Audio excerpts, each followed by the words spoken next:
नमस्कार, आप देख रहे हैं दिव्य हिमाचल वेब टीवी। मैं हूं वर्षा और आइए नजर डालते हैं मुख्य समाचारों पर। कांगड़ा में राहुल गांधी का प्रधानमंत्री पर जोरदार हमला, बोले 1600 करोड़ में खरीदा 526 करोड़ का विमान। चंबी में उत्साहित कांग्रेस नेताओं ने खुलकर ली भाजपा की खबर। राहुल की रैली पर बोले सीएम जयराम, कांग्रेस ने चुन लिया गलत मैदान। ऊना में पीजीआई के रीजनल रिसर्च सेंटर की नींव रख नड्डा बोले, हवाई हमले का सबूत मांगने वालों को खुद पर भरोसा नहीं। हिमाचल की 15 लाख महिलाएं संवार रही परिवार की आर्थिकी। मिस हिमाचल 2018 की फाइनलिस्ट गरिमा वर्मा को मिस इंडिया 2019 में एंट्री। और all India inter university boxing championship में मनाली के सक्षम ने जीता सिल्वर मेडल। और अब समाचार विस्तार से। अखिल भारतीय कांग्रेस के राष्ट्रीय अध्यक्ष राहुल गांधी ने कांगड़ा के समीपवर्ती चंबी में प्रधानमंत्री नरेंद्र मोदी पर जोरदार हमला बोला। यहां आयोजित रैली में उपस्थित लोगों को संबोधित करते हुए राहुल गांधी ने कहा कि 526 करोड़ रुपए का राफेल लड़ाकू विमान प्रधानमंत्री ने 1600 करोड़ रुपए में खरीदा। उन्होंने आरोप जड़ा कि यह सब उस व्यक्ति को 30,000 करोड़ रुपए का फायदा पहुंचाने के लिए किया गया, जिसकी कंपनी ने कभी कागज तक का हवाई जहाज नहीं बनाया। देश में जारी सियासी तनातनी के विषय में कांग्रेस अध्यक्ष ने कहा कि पुलवामा हमले के बाद समूचा विपक्ष सरकार के पीछे एकजुट था, लेकिन नरेंद्र मोदी ने उसे संवेदनशील मसले का राजनीतिकरण कर डाला। राहुल गांधी ने आरोपों की धारा तेज करते हुए कहा कि केंद्र सरकार ने 15 लोगों का 3,500 करोड़ का कर्ज तो माफ कर दिया, लेकिन देश के किसानों के विषय में ऐसी दरियादिली नहीं दिखाई। उन्होंने कहा कि 2019 में केंद्र में कांग्रेस की सरकार बनने के बाद देश के लिए प्राणों की आहुति देने वाले अर्धसैनिक जवानों को भी शहीद का दर्जा दिया जाएगा। दो हिंदुस्तान बनाना चाहते हैं, एक 15-20 अमीर लोगों का, वो प्राइवेट हवाई जहाज में उड़े,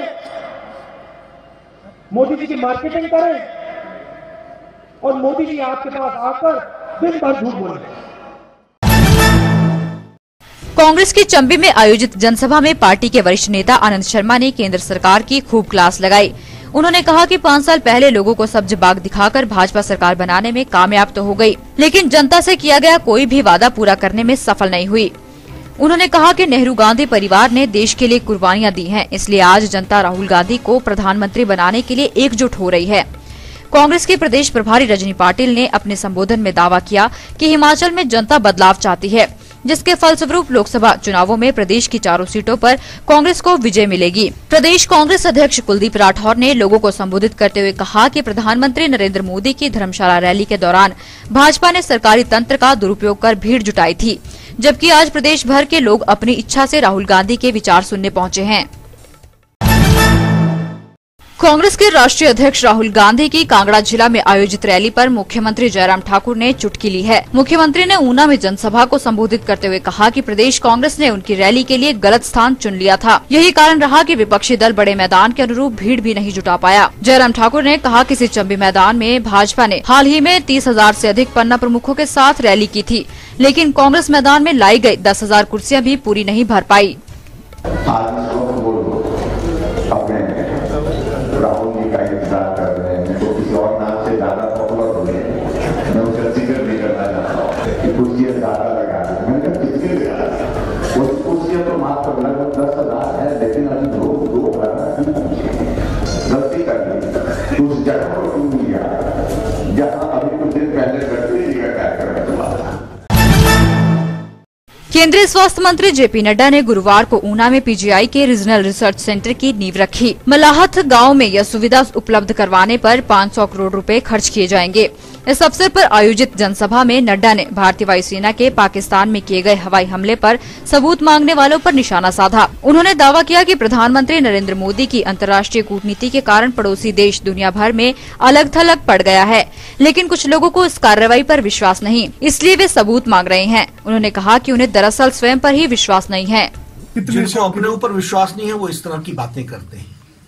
सेना ने जिस तरीके से भारत की रक्षा की है और इतिहास इस बात का गवाह है, मुझे लगता है कि हर देश प्रेमी को इन बातों की तरफ न ध्यान देना चाहिए और न ऐसी बातों को आगे बढ़ाना चाहिए। मानव सभ्यता और जीवन के हर पहलू में नारी शक्ति के अमूल्य योगदान को नमन करने के लिए कल विश्व महिला दिवस मनाया जा रहा है। इस उपलक्ष्य में समस्त महिलाओं को दिव्य हिमाचल टीवी की ओर से हार्दिक बधाई। दुनिया भर में जब महिलाओं को उनके जायज हक न मिलने की दुहाई दी जाती है, तो हिमाचल प्रदेश के आंकड़े सुखद एहसास करवाते हैं। आंकड़े गवाह हैं कि 15 लाख हिमाचली महिलाएं किसी न किसी रूप में अपने परिवार की आर्थिकी को संबल प्रदान कर रही हैं। इनमें 3 लाख सरकारी क्षेत्र में कार्यरत हैं, जिनमें से 20,000 का पद अपने अपने विभाग में महत्वपूर्ण है। इनके अतिरिक्त लगभग 8 लाख हिमाचली नारियां निजी क्षेत्र में काम कर रही हैं। 4 लाख अन्य महिलाएं कृषि, बागवानी व पशुपालन आदि के माध्यम से परिवार की आर्थिक स्थिति बेहतर बना रही हैं। प्रदेश में महिलाओं की स्थिति आने वाले वर्षों में और बेहतर होगी। आंकड़े ऐसा विश्वास बखूबी दिलाते हैं। मिस हिमाचल 2018 की फाइनलिस्ट रह चुकी शिमला जिला के चौपाल की गरिमा वर्मा इस वर्ष कलर्स फेमिना मिस इंडिया प्रतियोगिता में हिमाचल प्रदेश का प्रतिनिधित्व करेंगी। मिस इंडिया ऑर्गेनाइजेशन ने दिल्ली में आयोजित एक भव्य समारोह में उन्हें मिस इंडिया हिमाचल प्रदेश के टाइटल से सम्मानित किया और मिस इंडिया कॉन्टेस्ट की टिकट थमाई। इसके बाद गरिमा 15 जून से शुरू होने वाली प्रतियोगिता की तैयारी में जुट गई हैं। गरिमा वर्मा ने अपनी सफलता में दिव्य हिमाचल मीडिया ग्रुप के मंच मिस हिमाचल का खास योगदान बताया है। उन्होंने कहा कि यहां से मिला अनुभव और मार्गदर्शन उनकी सफलता में निर्णायक रहा। आज दिन भर धूप सेकने वाले हिमाचल वासियों को कल मौसम के विपरीत तेवर झेलने पड़ सकते हैं। मौसम विभाग ने अनुमान जताया है कि शुक्रवार को समूचे प्रदेश में गर्जन के साथ बारिश होगी। हालांकि इसकी मात्रा अलग अलग स्थानों पर विभिन्न हो सकती है। इसके साथ ही ऊंचाई वाले क्षेत्रों में हिमपात के भी आसार हैं। शुक्रवार के बाद मौसम 2 दिन तक साफ बना रहेगा, लेकिन यह 11 मार्च से फिर पाला बदलकर बारिश और बर्फबारी की संभावनाएं बढ़ाएगा। इस बीच गुरुवार को प्रदेश भर में धूप खिली रही, जिस कारण अधिकतम तापमान में 1 से 2 डिग्री सेल्सियस तक की बढ़त दर्ज की गई। हालांकि न्यूनतम तापमान में उछाल नहीं आया है। केलांग, कल्पा, मनाली और कुफरी का पारा अभी भी 0 से नीचे बना हुआ है। और अब खेल समाचार। मनाली के बॉक्सर सक्षम ने all India inter university boxing championship में सिल्वर मेडल जीतकर प्रदेश का नाम रोशन किया है। सक्षम ने जयपुर में आयोजित चैंपियनशिप में अपनी प्रतिभा का लोहा मनवाया। प्रतियोगिता में 190 विश्वविद्यालयों के 1200 खिलाड़ियों ने भाग लिया। इसमें सक्षम ने हिमाचल प्रदेश विश्वविद्यालय का प्रतिनिधित्व करते हुए 75 किलोग्राम वर्ग में सफलता हासिल की। उधर बेहतरीन प्रदर्शन पर प्रदेश बॉक्सिंग एसोसिएशन ने सक्षम को बधाई देते हुए उनके उज्जवल भविष्य की कामना की है। और अब वक्त है छोटे से ब्रेक का। प्रधानमंत्री श्रमयोगी मानधन। अगर आप हिमाचल प्रदेश में असंगठित क्षेत्र में काम कर रहे हैं और आपकी आयु 18 से 40 वर्ष तक है, तो आप 60 वर्ष की आयु में 3000 रूपए प्रति माह पेंशन के हकदार हैं। पात्र हिमाचली सेवा केंद्र में मुफ्त पंजीकरण करवाएं, हर महीने 75 से 200 रूपए अंशदान जमा करवाएं और भविष्य की चिंता से मुक्त हो जाएं। अधिक जानकारी के लिए अपने जिला के श्रम अधिकारी एवं श्रम निरीक्षक से संपर्क करें। ब्रेक के बाद आपका फिर से स्वागत है। और अब चलते चलते 1 महीने में बनाओ ट्रांसपोर्ट अपीलेट ट्रिब्यूनल। वाहनों के रूट परमिट और समय सारणी पर हाई कोर्ट ने दिए आदेश। सुंदरनगर में आधी रात को पाकिस्तान जिंदाबाद के नारे, क्षेत्र में तनाव का माहौल। कांगड़ा के इंदौरा में खूनी झड़प, कार रोककर युवाओं पर दराट किरपान से हमला। और बक्सर थर्मल पावर प्लांट मंजूर, केंद्र और हिमाचल सरकार का संयुक्त उपक्रम तैयार करेगा 1320 मेगावाट। हिमाचली तड़का में आइए देखते हैं ठाकुर सिंह रहलू की आवाज में गाया गया ये चंबियाली गीत।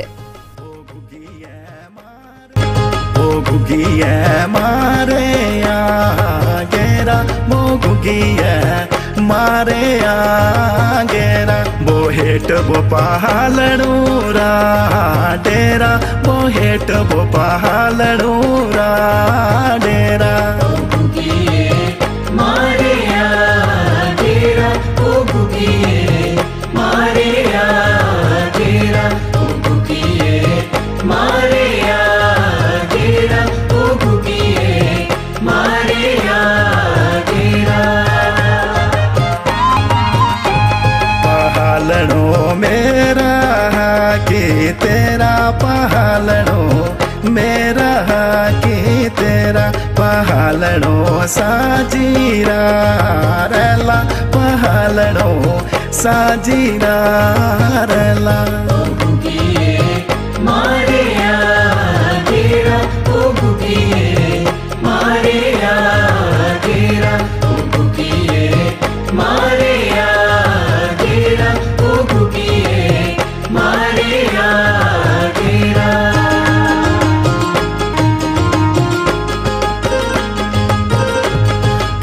पहालणु रे डेरे जो जाना वो पहालणु रे डेरे जो जाना बोलूंडा भरे दूधेरा पीना बोलूंडा भरे दूधेरा पीना